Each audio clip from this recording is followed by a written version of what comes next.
కరీంనగర్లో ఫీజుల బకాయిల సమస్యపై బీజేపీ యువ మోర్చా ఆధ్వర్యంలో స్టూడెంట్ మార్చ్ నిర్వహించారు. ఫీజుల బకాయి బీజేపీ లడాయి కార్యక్రమంలో భాగంగా విద్యార్థులతో గీతాభవన్ చౌరస్తా నుంచి కలెక్టరేట్ వరకు భారీ ర్యాలీ చేపట్టారు. ఈ కార్యక్రమానికి బీజేపీ రాష్ట్ర అధ్యక్షుడు ఎన్ రామచంద్రరావు, బీజేవైఎన్ రాష్ట్ర అధ్యక్షుడు కుండే గణేష్ ముఖ్య అతిథిగా హాజరయ్యారు. పెండింగ్ లో ఉన్న ఫీజు రియంబర్స్మెంట్ బకాయిలను ప్రభుత్వం వెంటనే విడుదల చేయాలని విద్యార్థులు, బీజేపీ నాయకులు డిమాండ్ చేశారు. ప్రభుత్వ వైఫల్యాలు, విద్యార్థులు, నిరుద్యోగ యువత సమస్యలపై బీజేపీ పోరాటాన్ని ఉధృతం చేయనున్నట్లు తెలంగాణ రాష్ట్ర అధ్యక్షుడు ఎన్ రామచంద్రరావు తెలిపారు.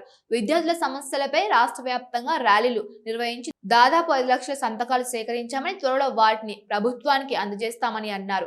ప్రభుత్వం స్పందించకపోతే ఇందిరా పార్క్ వద్ద 1,00,000 మంది విద్యార్థులతో భారీ నిరసన ధర్నా నిర్వహిస్తామని హెచ్చరించారు. అసెంబ్లీ సమావేశాల సమయంలో విద్యార్థులతో కలిసి అసెంబ్లీ ముట్టడికి సైతం వెనకాడబోమని స్పష్టం చేశారు.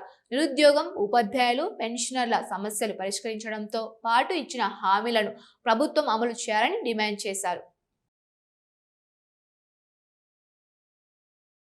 విద్యార్థులకు న్యాయం జరిగే వరకు భారతీయ జనతా పార్టీ పోరాడుతూనే ఉంటుంది. మిత్రులారా, ఈ కాంగ్రెస్ పార్టీ ప్రభుత్వం ఈరోజు విద్యార్థులతో చెరగాడం చేస్తారన్న విషయాన్ని గుర్తుపెట్టుకోవాలి. ఏ ఒక రంగం కూడా మేము విద్యార్థులు ఈరోజు సమ్మెకు దిగుతా ఉంటే అక్కడ ఉన్నటువంటి రిటైర్డ్ పెన్షనర్స్ సమ్మెకు దిగుతా ఉన్నారు. ఇగో విద్యుత్ కార్మికులు కూడా వాళ్ళు కూడా నిన్న మహాధారణ చేశారు. నేను అడుగుతా ఉన్నాను రేవంత్ రెడ్డి గారిని, ఈ రాష్ట్రంలో ఎవరు సంతోషంగా ఉన్నారు? ఏ వర్గం సంతోషంగా ఉన్నది? ఇటు రైతులకు రైతు బంధు లేక, ఇళ్ళు లేక, బీదవాళ్లకు సరైనటువంటి పద్ధతిలో ఫీజులు లేక, విద్యా వ్యవస్థ లేక, జీతాలు లేక, పెన్షన్లు లేక ఈరోజు రాష్ట్రం గాలి కొదిలేసినటువంటి పరిస్థితి రేవంత్ రెడ్డి గారికి.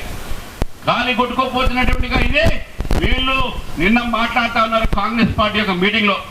విద్యా వ్యవస్థ అంట బాగు చేయాలంట. అయ్యా, నువ్వు విద్యా వ్యవస్థ దేశంలో తర్వాత తెలంగాణలో విద్యా వ్యవస్థను ఏం చేస్తున్నావు అని చెప్పి అడుగుతా ఉన్నాను. నీ యంగ్ ఇండియా పేరు మీద నువ్వు పెట్టేటటువంటి ఒక స్కూల్స్ అక్కడ దానికి ఎక్కడి నుంచి ఫండ్స్ వస్తాయని చెప్పేసి కూడా అడుగుతాను.